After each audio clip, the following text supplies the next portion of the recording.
तर आजच्या कवितेचे नाव आहे ती.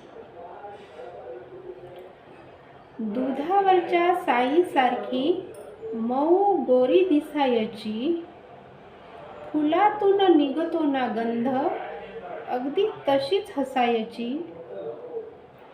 निघून जावा जीव कधी तशी रुसायची, कधी दूर पळायची, खूप जवळ बसायची. स्वतःच रडून खूप माझे डोळे पुसायची, कधी मला चिडवायची, माझी थट्टा उडवायची.